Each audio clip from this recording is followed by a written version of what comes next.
If you feel like you need a little bit more guidance as to how to use the equations to answer some of these questions, feel free to watch this next couple of videos to help you see what the equation can do for you.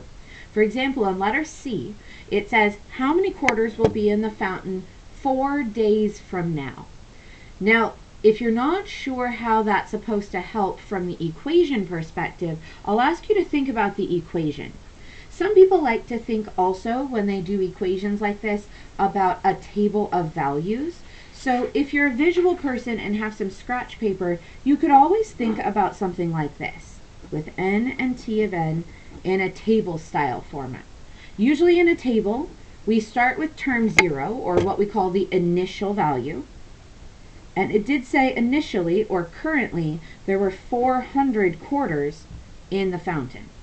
So that means 1 day later, if the amount of quarters doubles, then I have 2 times as many, which would be 800. And then for the day after that, I have another 2 times as many, that would be 1600. And I could continue this pattern as far as I want to and just keep doubling as far as I want to go. Now, if you want to just keep doing this until you get to day 4, that's probably pretty fine. In fact, that might work really well, especially if you're just good at doing some quick mental math. If you wanted to use the equation, just notice something. N is the number of days that the quarters have been in the fountain. So if you think about n as the number of days, notice in the equation it has an n. You could figure out how many quarters are in the fountain without doing a table by simply plugging 4 into the equation where the letter n is. Technically it plugs in this t of n spot, but that's not really the important part. That's the part that we just call the name of the function. The actual important action is plugging it in on the right hand side where the n is. So notice that n became a 4. If you have a calculator, this is something you can easily type into a calculator. If you don't have a calculator, you can certainly do this with the order of operations, or you can use a really basic calculator and just do it piece by piece.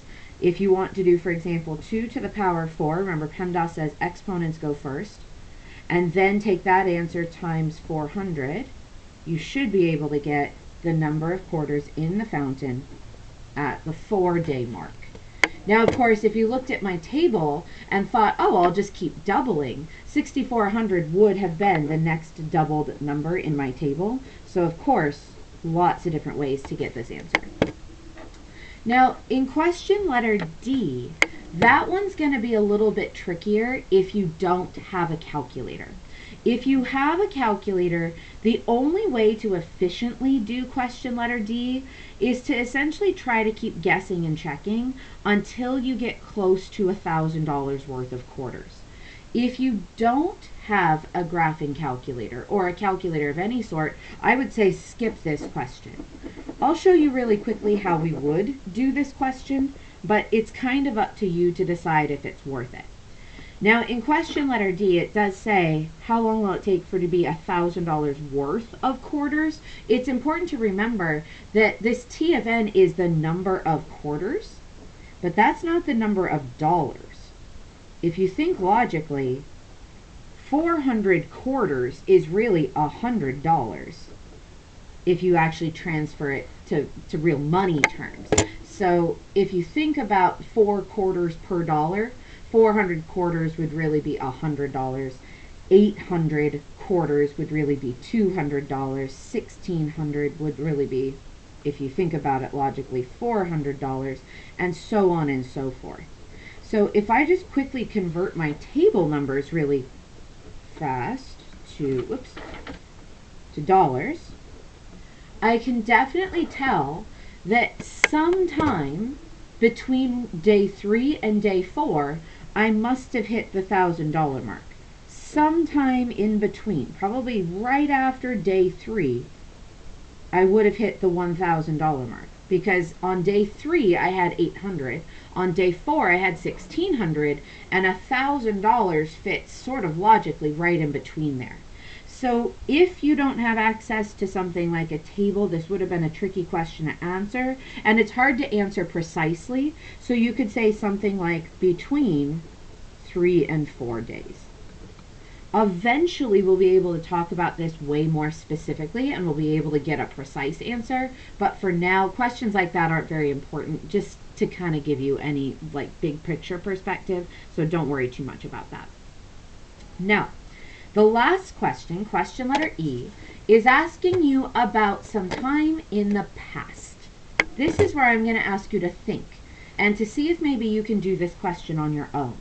It says in letter E, how many quarters were in the fountain 1 week ago? I'll remind you that currently, or initially, we're at day 0.